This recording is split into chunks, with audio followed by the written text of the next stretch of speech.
Hello everyone, स्वागत है आप सभी का आपके अपने यूट्यूब चैनल परीक्षा हॉल्ट 247 में। जैसा कि आप थंबनेल पर देख रहे हैं, हम जेएसएससी सीजीएल को टारगेट कर रहे हैं और हम जेएसएससी सीजीएल के पेपर 3 में कंप्यूटर अवेयरनेस का एक सेक्शन है जो जिससे 20 क्वेश्चंस आपसे पूछे जाएंगे। हम 100% यहाँ पर सिलेबस को कवर करेंगे। कंप्यूटर से जितने भी क्वेश्चंस आपसे पूछे जाएंगे सबके सब आपसे होंगे अगर आप हमारे इस सीरीज को ज्वाइन करते हैं और पूरे सीरीज को देखते हैं।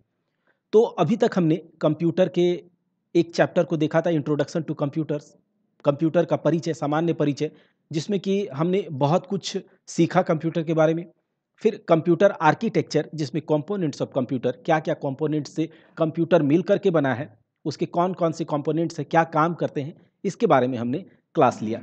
अगर आपने उन क्लास को नहीं देखा है तो जाइए प्लेलिस्ट में देखिए सारे क्लासेस को, आपको बहुत डिफरेंस फील होगा। और यहाँ हम क्वालिटी के साथ कोई कॉम्प्रोमाइज़ नहीं कर रहे हैं। और आज जो है कंप्यूटर आर्किटेक्चर का हम एमसीक्यू लेकर आए हैं। सारे के सारे एमसीक्यू आपको करने हैं और आप क्लास के बाद वीडियो के डिस्क्रिप्शन बॉक्स में पीडीएफ का लिंक दिया रहेगा, उससे आप पीडीएफ डाउनलोड करके आप वहाँ से पढ़ाई कीजिए। कंप्यूटर में आपको सिर्फ इतना करना है। तो चलिए हम अपने आज क्लास को स्टार्ट करते हैं। देखिए, सबसे पहला जो क्वेश्चन है हमारा, निम्नलिखित में कौन कंप्यूटर का अभिन्न अंग नहीं है? Which is not an integral part of computer. तो बताइए, आपको मैंने, अगर आपने कंप्यूटर आर्किटेक्चर का क्लास किया है तो आप इन सारे सवालों के जवाब आसानी से दे पाएंगे। तो इसका सही जवाब क्या होगा कि कौन सा कंप्यूटर का अभिन्न अंग नहीं है? बताइए, क्या सीपीयू कंप्यूटर का अंग नहीं है, माउस कंप्यूटर का अंग नहीं है, मॉनिटर कंप्यूटर का अंग नहीं है, या यूपीएस? तो इसका सही जवाब हो जाएगा कि यूपीएस, जो कि कंप्यूटर का अंग नहीं है। यह सिर्फ कंप्यूटर को बैटरी बैक एक बैटरी टाइप से होता है, जो कि जब लाइट चला जाता है तो डेस्कटॉप के बगल में हम यूपीएस को लगाते हैं, अनइंटरप्टेड पावर सर्विस। ठीक है, तो इसके लिए हम इसको क्या करते हैं, लगाते हैं। तो यूपीएस जो है कंप्यूटर का भाग नहीं है। ठीक है, कौन? सीपीयू, मॉनिटर, माउस, सब क्या है? कंप्यूटर के पार्ट्स हैं। The load instruction is mostly used to designate a transfer from memory to a processor. तो उस रजिस्टर को क्या कहा जाता है? देखिए, लोड इंस्ट्रक्शन का उपयोग ज़्यादातर मेमोरी से प्रोसेसर रजिस्टर में ट्रांसफर को निर्दिष्ट करने के लिए किया जाता है, जिसे हम किस रूप में जानते हैं? कौन सा? मैंने आपको जब रजिस्टर पढ़ाया था कंप्यूटर आर्किटेक्चर में, तो वहाँ आपको रजिस्टर के बारे में बताया था कि एक रजिस्टर होता है जो एक्यूमुलेटर रजिस्टर होता है। जब मेमोरी से, मेन मेमोरी से सीपीयू क्या करता है, डेटा को, इंस्ट्रक्शंस को क्या करता है, अब फेच करवाता है, बुलाता है, तो ये क्या करता है, अपने रजिस्टर में, छोटे रजिस्टर में थोड़े देर के लिए टेम्पररी, जो मेमोरी मैंने बताया था कि रजिस्टर क्या होता है, एक टेम्पररी मेमोरी है, यहाँ पर ला करके डेटा को, इंस्ट्रक्शन को रखता है, ताकि ये जल्दी जल्दी इससे क्या करे, क्विक एक्सेस करवा पाए और फिर वो उसको यूज करे, प्रोसेस करे। तो ये जो यहाँ पर जो रजिस्टर, अलग अलग टाइप के रजिस्टर मैंने बताए थे, तो एक्यूमुलेटर रजिस्टर में ये काम होता है कि यहाँ पर आकर के थोड़ी देर के लिए स्टोर होता है और फिर आगे जाता है। तो ये काम किसके द्वारा होता है? लोड इंस्ट्रक्शन का उपयोग ज़्यादातर मेमोरी से प्रोसेस रजिस्टर में, तो एक्यूमुलेटर रजिस्टर में होता है। कौन सा? एक्यूमुलेटर रजिस्टर में। तो ये आपको अच्छे से समझ में आया। अगला हम देखते हैं कि the control unit controls other units by generating. Control unit क्या है? अर्थमेटिक लॉजिक यूनिट क्या है? रजिस्टर्स क्या है? सीपीयू के ये तीनों पार्ट्स हैं, सबके बारे में हमने बात किया था। तो जो कंट्रोल यूनिट होता है वो कंट्रोल करता है अदर यूनिट्स को, कंप्यूटर्स के अदर यूनिट्स को कंट्रोल करता है। किसके द्वारा? तो कंट्रोल सिग्नल के द्वारा वो क्या करता है, सबको कंट्रोल करता है। तो इसका सही जवाब क्या होगा? Control signal. अगला देखते हैं, द कौन से, ये the dot dot fill in the blanks is responsible for performing calculation and contains decision making mechanism. गणना के लिए वो कैसा, कंप्यूटर का कौन सा एक पार्ट है जो गणना के लिए जिम्मेदार है और इसमें निर्णय लेने का तंत्र शामिल है? तो ये कौन है बताइए? सीपीयू है। ठीक है, सेंट्रल प्रोसेसिंग यूनिट, जिसमें कि अरिथमेटिक लॉजिक यूनिट जो होता है, अरिथमेटिक कैलकुलेशंस करते हैं, लॉजिकल ऑपरेशंस करता है, कंपैरिजन ऑपरेशंस करते हैं। और जो इस, तो यहाँ पर जो कौन सा है बताइए? तो ये सीपीयू है या एमयू है, एएलयू है, या फिर नन ऑफ दीज। तो अगर आपने क्लास को सही से किया है तो इसका आप बता पाएंगे कि कौन सा ऐसा यूनिट है, कौन सा ऐसा अंग है। तो जो सीपीयू होता है, सीपीयू के अंदर ही एएलयू होते हैं, कंट्रोल यूनिट होता है, रजिस्टर होता है। तो यहाँ पर अगर केवल सीपीयू रहता तो आप सीपीयू पर करते, लेकिन यहाँ पर अर्थमेटिक लॉजिक यूनिट और कंट्रोल यूनिट दोनों दिया गया है। तो आपको यहाँ पर जो प्रायोरिटी देंगे आप किसको देंगे? अर्थमेटिक लॉजिक यूनिट को, क्योंकि यहाँ पर ही कैलकुलेशंस होते हैं और यहाँ पर डिसीजन मेकिंग कैपेसिटी भी इसके पास होती है। चलिए आगे देखते हैं कि बताइए ऐसा कौन सा वह बॉक्स है, कंप्यूटर का वह कौन सा बॉक्स है जिसमें कंप्यूटर सिस्टम का सबसे महत्वपूर्ण हिस्सा होता है? तो वो कौन सा बॉक्स है? तो वो सिस्टम यूनिट होता है। क्या होता है? System unit. ठीक है, क्योंकि सिस्टम यूनिट के अंदर ही सीपीयू होता है, मदरबोर्ड, माइक्रो प्रोसेसर, जो भी सीपीयू है उसी में एलयू वगैरह, ALU control unit, register, RAM, ROM, सब कुछ उसी के अंदर होता है। तो सिस्टम यूनिट इसका क्या हो जाएगा? सही आंसर हो जाएगा। अगला देखिए यूपीएस। एक यूपीएस क्या करता है? आप अगर इंग्लिश मीडियम से हैं तो इंग्लिश देखिए, हिंदी मीडियम से है तो हिंदी के क्वेश्चन को देखिए। Limit damage caused by fluctuating level of electricity, provide battery backup for a limited time, delivers electronic message in a bus. ये बस क्या है? इसको मैंने बहुत अच्छे तरीके से आपको बताया है कि बस कितने टाइप का होता है। Address bus, control bus, data bus, कौन कौन से बस के क्या क्या काम होते हैं मैंने बताया है। अगर आपने नहीं देखा है तो कंप्यूटर आर्किटेक्चर के लेक्चर को जरूर देखिए। Conducts a power on a self test, या फिर कोई नहीं। इसके बाद ये देखिए एक यूपीएस करता क्या है? बिजली के स्तर में उतार चढ़ाव से होने वाली क्षति को सीमित करता है, सीमित समय के लिए बैटरी बैकअप प्रदान करता है, बस में इलेक्ट्रॉनिक संदेश पहुंचाता है, या आत्म परीक्षण पर एक शक्तिशाली संचालन का काम करता है। तो इसका सही जवाब क्या हो जाएगा? सीमित समय के लिए बैटरी बैकअप प्रदान करता है। ठीक है, आपको ये पता है कि यूपीएस क्या करता है। उसके बाद बताइए कि कंप्यूटर्स के मुख्य भाग हैं। कंप्यूटर्स के कितने मुख्य भाग होते हैं? तो कंप्यूटर्स के मुख्य भाग 6 हैं। कौन कौन से होते हैं? तो मॉनिटर,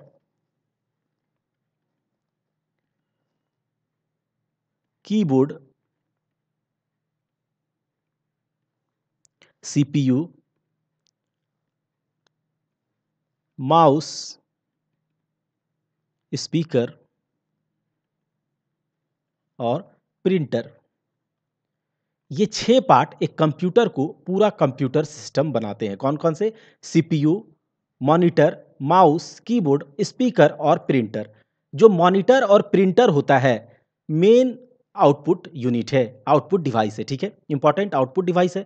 कीबोर्ड और माउस जो है, कीबोर्ड माउस ये इनपुट डिवाइस है। सीपीयू क्या करता है? ब्रेन है कंप्यूटर का, अगर ये नहीं हो तो कंप्यूटर कुछ नहीं है। स्पीकर भी एक आउटपुट डिवाइस है, क्योंकि ये अंदर के साउंड को बाहर हमें देता है। तो जो भी कोई चीज जो अंदर से बाहर लेकर आए उसे क्या कहेंगे हम? Output device. और जो बाहर की चीजों को अंदर लेकर जाए वो क्या है? इनपुट डिवाइस है। ठीक है, तो ये सब कुछ हम देखेंगे इनपुट डिवाइस और आउटपुट डिवाइस जब करेंगे तो। उसके बाद देखिए निम्न में कौन सा कंप्यूटर का अभिन्न हिस्सा नहीं है? सीपीयू, मॉनिटर, माउस, ये मैंने देखा, इसमें यूपीएस होगा। अगला देखिए यूपीएस स्टैंड फॉर, यूपीएस जो है उसका फुल फॉर्म क्या होगा? यूपीएस का फुल फॉर्म क्या होगा बताइए? Universal power supply, uninterrupted power supply, universal power service, या फिर यूनिवर्सल पावर सेविंग। तो यूपीएस का जो फुल फॉर्म होगा वो होगा यूनिवर्सल पावर सप्लाई। आप बताएंगे कि यूपीएस का फुल अनइंटरप्टेड पावर सप्लाई। ठीक है, अनइंटरप्टेड पावर सप्लाई, क्योंकि ये क्या करता है? जब लाइट आपका चला जाता है तो डेस्कटॉप के बगल में यूपीएस हम रखते हैं, ताकि जब लाइट भी चला जाए तो ये यूपीएस चार्ज रहता है और ये बैटरी बैकअप क्या करता है? प्रोवाइड करवाता है सिस्टम को।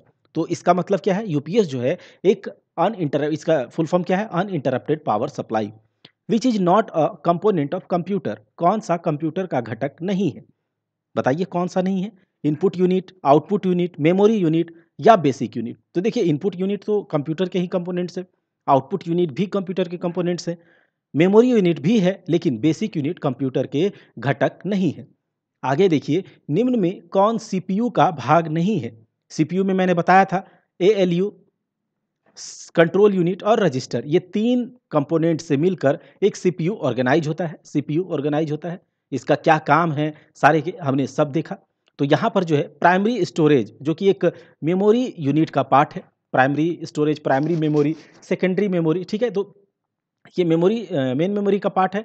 ठीक है, तो ये क्या होगा? प्राइमरी स्टोरेज सीपीयू का भाग नहीं है। निम्न में से कौन सा सिस्टम यूनिट का भाग है?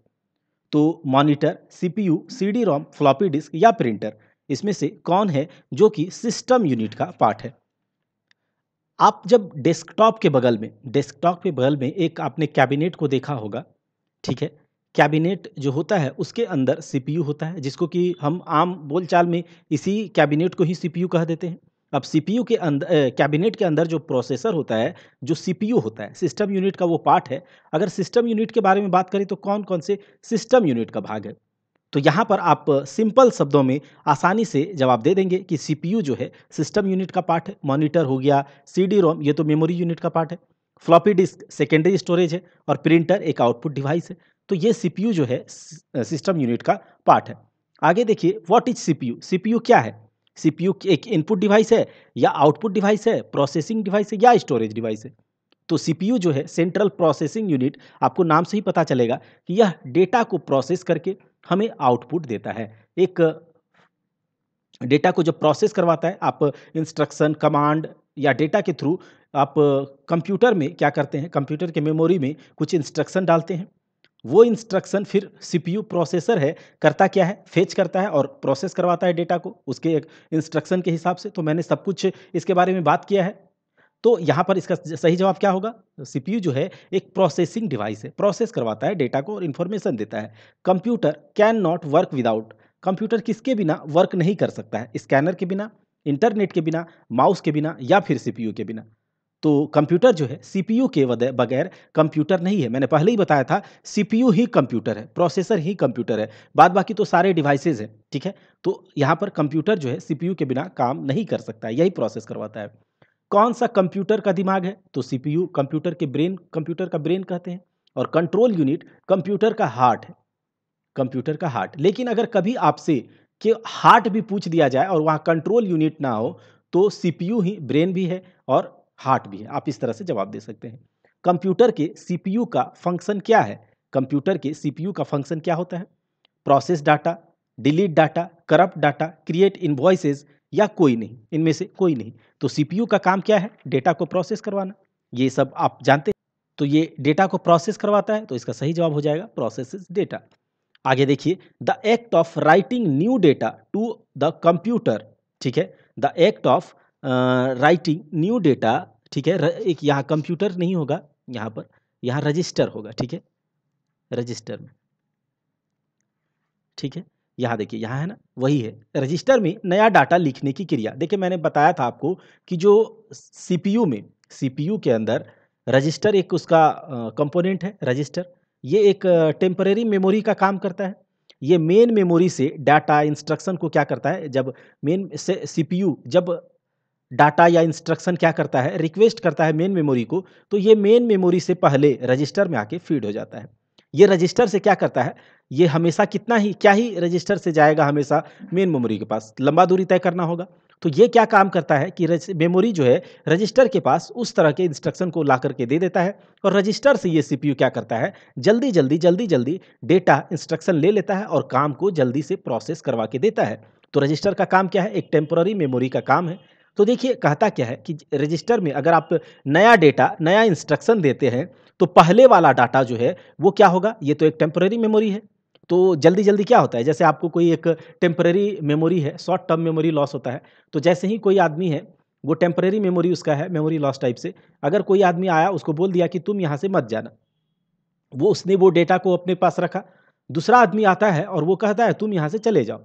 तो वो पिछला वाला बात कोई जो बोल करके गया था नहीं जाने वाला, वो उसको भूल जाता है और इसको याद करके वहाँ से चला जाता है। तो ये रजिस्टर का काम क्या होता है? वही पिछले वाला बात को जब नया डाटा आप इस पर लिखेंगे, तो जो रजिस्टर में पहले से कुछ डेटा या कंटेंट इंस्ट्रक्शन था, वो उसको पहले डिलीट कर देता है, ठीक है? तो इसका सही जवाब क्या होगा कि रजिस्टर की पहली अंतर्वस्तु मिटा देती है, ठीक है? Deletes the first content of register, ठीक है? ये हो जाएगा। अगला देखिए कि सीपीयू का निष्पादन प्रायः किस में किया जाता है? CPU is usually executed in किस में, कौन से टर्म में? तो सीपीयू को हमेशा मेगाहर्ट्ज, गीगाहर्ट्ज में क्या किया जाता है, इसका मेजरमेंट किया जाता है। तो मेगाहर्ट्ज या फिर गीगाहर्ट्ज में, ठीक है? सीपीयू को याद रखिएगा, मेगाहर्ट्ज या फिर गीगाहर्ट्ज में। If you want to improve the performance of your PC, अगर आप अपने पीसी की कार्य क्षमता को बेहतर बनाना चाहते हैं, तो आपको किसे अपग्रेड करना होगा? आप जानते हैं कि मोबाइल का जब आप नया आप अपग्रेड वर्जन लेकर आते हैं, तो उसका प्रोसेस में प्रोसेसर जो होता है, जो micro processor, octa core, dual octa core, ठीक है? अलग-अलग टाइप का जो प्रोसेसर आता है, प्रोसेसर अपग्रेड अपग्रेड होकर आता है, ना कि उसका मॉनिटर, कीबोर्ड ये सब अपग्रेड नहीं होता है। तो यहाँ पर क्या हो जाएगा, इसका प्रोसेसर, इसका माइक्रो प्रोसेसर, इसका सेंट्रल प्रोसेसिंग यूनिट को आपको क्या करना होगा, अपग्रेड करना होगा। आगे देखिए, what is the full form of USB? USB को मैंने बताया था जब आपको पोर्ट के बारे में बताया, तो वहाँ पर मैंने यूएसबी पोर्ट के बारे में भी बताया था, ठीक है? तो यूएसबी का फुल फॉर्म क्या होता है? यूनिवर्सल सीरियल बस। अगर आपने क्लास को किया है, तो सारे के सारे क्वेश्चंस आप आसानी से लगा पाएँगे। इसका क्या होगा? यूनिवर्सल सीरियल बस, ठीक है? उसके बाद देखिए यूएसबी पोर्ट के बारे में मैंने बताया है, अगर आपको इसके बारे में जानना है, तो क्लास जाकर देखें। Where are the functions of pairing, comparing and matching done in a computer? किसी कंप्यूटर में जोड़ने, तुलना करने और मिलाने का कार्य कहाँ होता है? तो बताइए आप, कहाँ पर होगा? मेमोरी चिप में होगा, सीपीयू चिप में होगा, फ्लॉपी डिस्क ये एक सेकेंडरी स्टोरेज डिवाइस है। जब हम मेमोरी को करेंगे, कंप्यूटर मेमोरी को अच्छे से जब डिटेल में करेंगे, तो वहाँ समझेंगे मेमोरी 2 तरह के होते हैं, प्राइमरी, सेकेंडरी। प्राइमरी क्या होता है, सेकेंडरी स्टोरेज डिवाइस क्या है, सब कुछ अच्छे से देखेंगे। यहाँ पर केवल हम लोग उसके बारे में समझे हैं, ठीक है? तो किसी कंप्यूटर में कुछ जोड़ना हो, किसी से कंपेयर करना हो, किसी को मैच करना हो, किसी भी टाइप का कंपैरिजन, लॉजिकल या फिर अरिथमेटिक ऑपरेशन कहाँ होता है? सीपीयू में होता है, तो इसका सही जवाब हो जाएगा सीपीयू। अगला देखिए कि निम्नलिखित में कौन से आउटपुट डिवाइस नहीं है? तो कौन सा आउटपुट डिवाइस नहीं है? मॉनिटर आउटपुट डिवाइस है क्या? हाँ, मॉनिटर आउटपुट डिवाइस है, क्योंकि मॉनिटर के थ्रू जो है आप अपने मोबाइल में अगर चीज़ों को देख रहे हैं, तो ये अंदर के चीज़ को आपको बाहर की दुनिया में लाकर दिखाता है। तो मॉनिटर क्या हो गया? एक आउटपुट डिवाइस हो गया। प्रिंटर अंदर से जो सॉफ्ट कॉपी को होता है, आपको हार्ड कॉपी में कन्वर्ट करके देता है, तो मतलब अंदर से बाहर लेकर आया चीज़ों को, डाटा को, तो ये प्रिंटर आउटपुट डिवाइस है। प्लॉटर भी एक तरह का आउटपुट डिवाइस है, लेकिन टच स्क्रीन क्या है? इनपुट डिवाइस है, क्योंकि आप बाहर से मोबाइल में टच करते हैं, कमांड देते हैं, इंस्ट्रक्शंस देते हैं, उसके ग्राफिकल यूज़र इंटरफेस पर टच करते हैं, आइकन्स पर क्या करते हैं? टच करते हैं, तो उसको क्या मिलता है? कमांड मिलता है और वो क्या करता है? प्रोसेस करता है। तो बाहर से आप कमांड दे रहे हैं, तो क्या हो गया? बाहर से आप डेटा, इंस्ट्रक्शन दे रहे हैं, अंदर कंप्यूटर के अंदर, सिस्टम के अंदर, तो वो इनपुट डिवाइस होता है, जिसके थ्रू देते हैं। तो टच स्क्रीन एक इनपुट डिवाइस है, ठीक है? तो यहाँ पर सब के सब आउटपुट डिवाइस हैं, सबके सब आउटपुट डिवाइस हैं और टच स्क्रीन केवल इनपुट डिवाइस है, ठीक है? इनपुट डिवाइस तो आपको समझ में आ गया। अब देखिए कंप्यूटर का जो मेन सिस्टम बोर्ड होता है, एक मैंने बताया था कि एक मदर बोर्ड होता है जिस पर कंप्यूटर के सारे कंपोनेंट्स लगे रहते हैं, ठीक है? डिस्क ड्राइव है, ठीक है? रैम, रोम, सीपीयू सब कुछ यहीं पर लगे रहते हैं, तो वो मदरबोर्ड होता है। क्या होता है? मदरबोर्ड। इसके बारे में भी मैंने बात किया है। आगे देखिए नेटवर्क कार्ड को निम्न किस नाम से जाना जाता है? नेटवर्क कार्ड के बारे में आपने पता नहीं सुना है या नहीं, लेकिन जब कुछ दिन आज से बहुत दिन पहले जब डेस्कटॉप ज़्यादातर यूज़ होता था, तो और इस तरह से इंटरनेट भी इतना ज़्यादा नहीं था, तो उस समय हम मॉडेम का यूज़ करते थे। क्या आपको याद है? तो नेटवर्क कार्ड जो होता है एक तरह से मॉडेम ही है। ठीक है? तो ये देखिए network cards are known by the following names. तो नेटवर्क कार्ड को network adapter, network interface card भी कहा जाता है, ठीक है? Network adapter, network interface card, ये इसका सही जवाब हो जाएगा ए एंड बी बोथ। याद रखिएगा, इसका सही जवाब क्या हो जाएगा? नेटवर्क कार्ड को network adapter, network interface card दोनों के नामों से जाना जाता है। इसका सही जवाब हो जाएगा ए एंड बी बोथ। तो जो नेटवर्क कार्ड है, आपने मॉडेम का नाम सुना होगा, जिसके थ्रू हम क्या करते थे? इंटरनेट, डेस्कटॉप में इंटरनेट चलाते थे, सिम वगैरह लगा करके उसमें डेटा पैक डालते थे और इंटरनेट चलाते थे, तो ये नेटवर्क कार्ड होता था। और नेटवर्क कार्ड जो होता था वो मॉडेम तो आपने जान ही लिया, कहता है कि इलेक्ट्रिक सिग्नल को, ठीक है, इलेक्ट्रिक सिग्नल को ऑडियो सिग्नल में, इलेक्ट्रिक सिग्नल जो आप इलेक्ट्रिक सिग्नल दिए बाहर से सिस्टम में, अपने सिस्टम में इलेक्ट्रिक सिग्नल गया, तो वो क्या हुआ? ऑडियो सिग्नल में आपको मिलता है कन्वर्ट होकर के, ठीक है? कौन? स्पीकर हो गया, आपका लैपटॉप में ही बहुत सारे जैसे डेटा वीएलसी मीडिया प्लेयर है, आपने चलाया, अगर उसमें इलेक्ट्रिक सिग्नल जब आपने उसे दिया है, कमांड दिया है, इलेक्ट्रिक सिग्नल दिया, तब जा करके उसका जो कंपोनेंट है वो क्या किया? रन किया, उसको इंस्ट्रक्शन पहुंचा पाया। तो जो इलेक्ट्रिक सिग्नल को ऑडियो सिग्नल में बदलने में किसका प्रयोग किया जाता है? तो वो जो है वो ऑडियो कार्ड वहाँ पर लगा होता है। ऑडियो कार्ड अगर आपका खराब है, तो आप कितना भी वीएलसी मीडिया प्लेयर चला ले, ऑडियो MP3 चला ले, तो आपको आवाज़ नहीं सुनाई देगा, ठीक है? तो यहाँ पर इसका सही जवाब हो जाएगा ऑडियो कार्ड। क्या है? Audio card. आगे देखिए वीडियो कार्ड को निम्न में से किस नाम से जाना जाता है? तो वीडियो कार्ड को डिस्प्ले कार्ड के नाम से जाना जाता है। वीडियो कार्ड को डिस्प्ले कार्ड, और याद रखिएगा वीडियो कार्ड को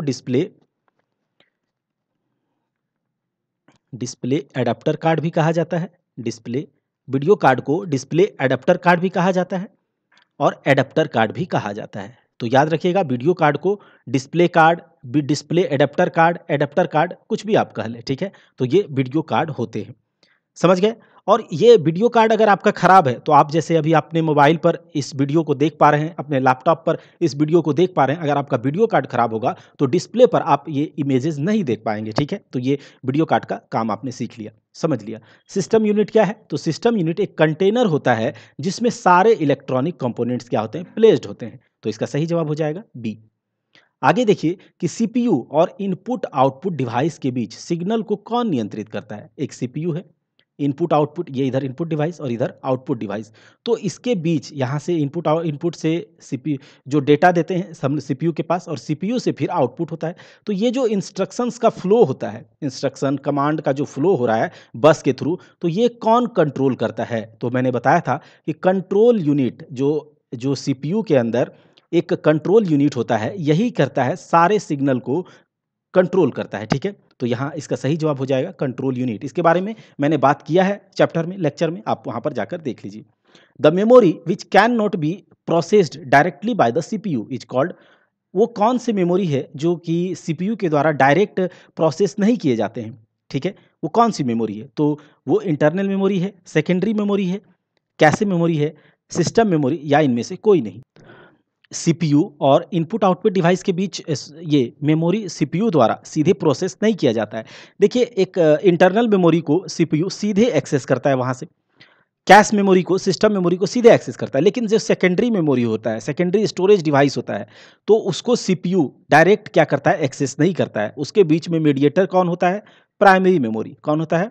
primary memory. Primary memory volatile nature का होता है, मतलब कि यहाँ पर अगर इलेक्ट्रिसिटी जाएगा तो इसके डेटा कमांड्स उड़ जाते हैं। और मैं इसके बारे में बात करूँगा कि रैम क्या है, रोम क्या है, सेकेंडरी मेमोरी क्या है। तो जब सेकेंडरी मेमोरी से डेटा का ज़रूरत होता है प्रोसेस करवाने के लिए सीपीयू को, तो ये इसके पास डायरेक्ट नहीं जाता है। ये क्या करता है? ये सेकेंडरी मेमोरी प्राइमरी मेमोरी को कहता है, प्राइमरी मेमोरी सेकेंडरी मेमोरी के पास जाता है, फिर ये सेकेंडरी मेमोरी से डेटा लेकर अपने पास लेकर आता है और फिर सीपीयू को दे देता है। तो इतना तरह से ये काम होता है। आगे देखिए कि निम्न में से कौन सा डाटा और प्रोग्राम का उपयोग नहीं करता है और वर्तमान उपयोग के लिए लंबी अवधि का संग्रहण करता है?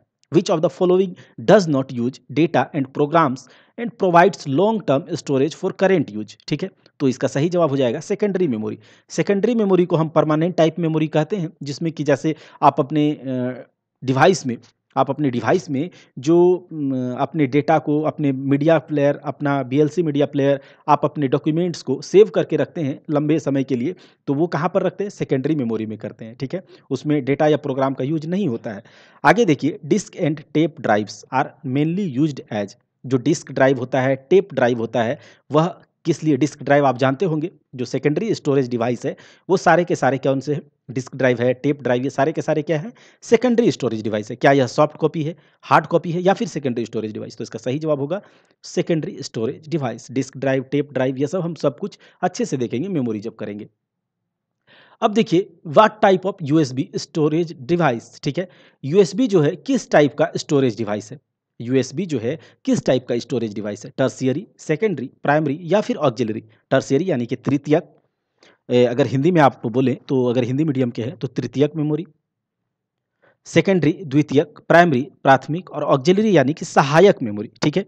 तो ये इसमें से, तो यह जो है यूएसबी सेकेंडरी टाइप का स्टोरेज डिवाइस है। आप जानते हैं कि जो यूएसबी पोर्ट होता है, यहाँ से हम अगर कहीं से कंप्यूटर के थ्रू या फिर सिस्टम के थ्रू कुछ डेटा को ट्रांसफ़र करवाना होता है किसी दूसरे डिवाइस में, तो क्या करते हैं? यूएसबी पोर्ट में हम उसको इंसर्ट करवाते हैं और कनेक्ट करते हैं, और फिर वहाँ से क्या करते हैं? डेटा को ले लेते हैं, ट्रांसफ़र करवा लेते हैं या फिर रेगुलेट करवाते हैं। तो ये क्या है? सेकेंडरी स्टोरेज टाइप का डिवाइस है।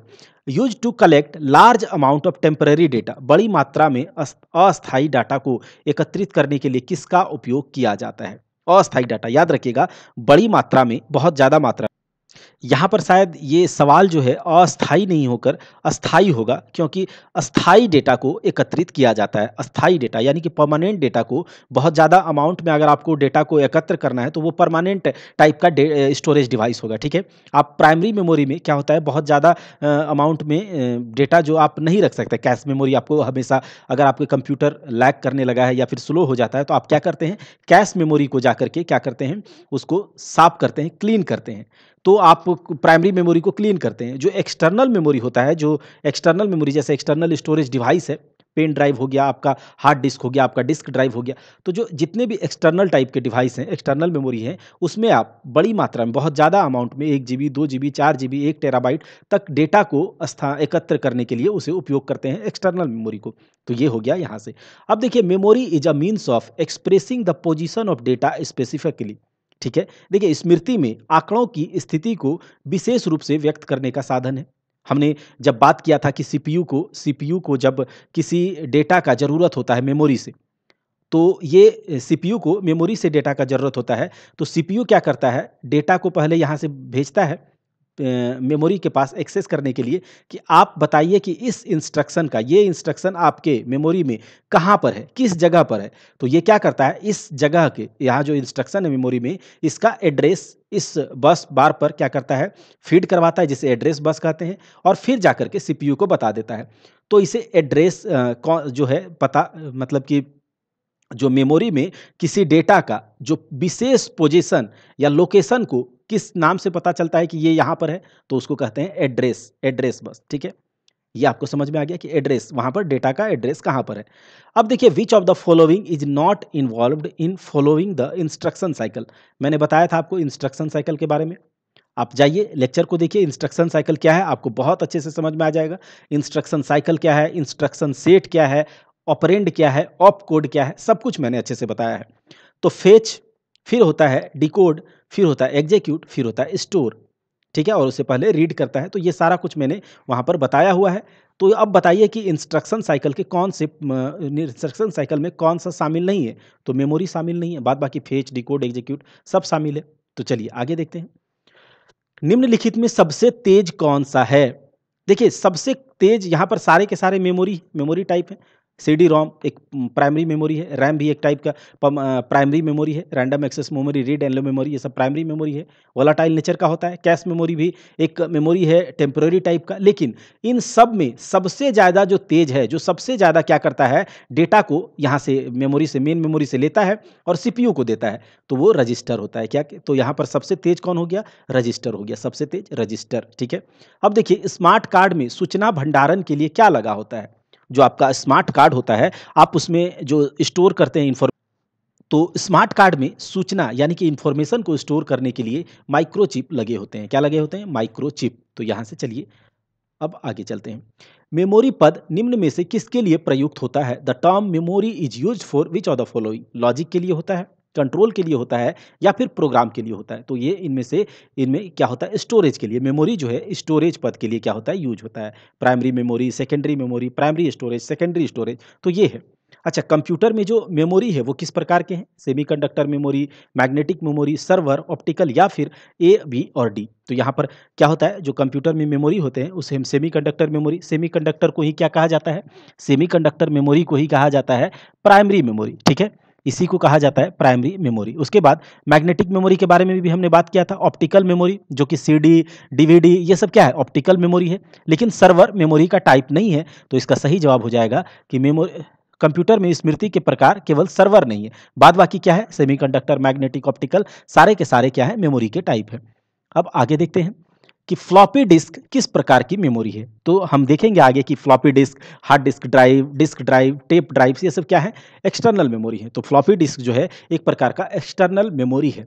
तो जो कंप्यूटर आर्किटेक्चर से अभी जो अगर आपने कंप्यूटर आर्किटेक्चर के लेक्चर को नहीं देखा है तो जाइए लेक्चर को देखिए, आपको वहाँ से बहुत कुछ क्लियर होगा। और फिर इस एमसीक्यू को कीजिए, आपसे सारे एमसीक्यूज हो जाएंगे। और कुछ एमसीक्यूज मैंने ऐड किया है, उससे भी आपको कुछ जानने को मिलेगा। इसके बाद हम लोग क्लास करेंगे इनपुट डिवाइस और आउटपुट डिवाइस के बारे में। एक एक इनपुट डिवाइस और आउटपुट डिवाइस को अच्छे से समझेंगे, एक एक करके समझेंगे। आपको कंप्यूटर में 20 क्वेश्चंस कहीं नहीं जाएंगे अगर आपने इस क्लास को पूरे अच्छे तरीके से फ़ॉलो किया है।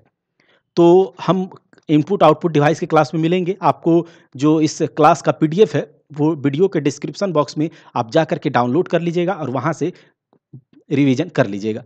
तो तब तक के लिए आप अपनी पढ़ाई को पेश दीजिए। और हाँ, कल से 70 दिनों का महाअभियान शुरू हो रहा है, जिसमें कि हम लोग पेपर 3 और पेपर 2 को अच्छे से प्रिपेयर करेंगे, उसको तैयार भी करेंगे, रिवीजन भी करेंगे और टेस्ट भी लगाएँगे, सब कुछ करेंगे। उसका क्या प्लान होगा मैंने बता दिया है। कल से इसका जो है टॉपिक्स आने स्टार्ट हो जाएँगे, आपको उन टॉपिक्स को करना है और यहाँ पर जो वीडियोज़ डाले जाएँगे, उन सारे वीडियोज़ को देखना है। उससे क्या होगा, आप उन टॉपिक्स को करने में आपको बहुत मतलब दिमाग में सीधे छप जाएँगे, याद हो जाएँगे। जब उन वीडियोज़ को जब मैं क्राउन को, एनसीईआरटी सार संकलन, दोनों ऑब्जेक्टिव क्राउन के और ल्यूसेंट के ऑब्जेक्टिव यहाँ पर क्लास में एक-एक करके अच्छे से समझा करके याद करवा दूँगा। उसके बाद झारखंड जीके है, ल्यूसेंट और जो उड़ान है, इसको भी मैं यहाँ पर डालूँगा। तो आपके लिए सब कुछ यहाँ पर किया जाएगा। सब मैंने प्लान कर लिया है कि कैसे ख़त्म करवाना है, किस तरह से रिवीजन भी करेंगे। अगर एग्ज़ाम हो जाती है अप्रैल के फर्स्ट वीक में, तो हमारा एक सीट कैसे पक्का होगा। तो चलिए हम कल मिलते हैं 7 बजे के क्लास में, जिसमें कि मैं आपको बताऊँगा कि आज कौन-कौन से क्लास करने हैं। तो कल से आप रेडी रहिएगा। 70 दिनों के इस महाअभियान में आप जुड़िए। आपका अगर एक का भी रिज़ल्ट होता है, तो मेरे लिए ये बहुत बड़ी खुशी की बात है। तो तब तक के लिए आप सेफ रहिए, स्वस्थ रहिए। पढ़ाई के लिए आप अपने जी जान झोंक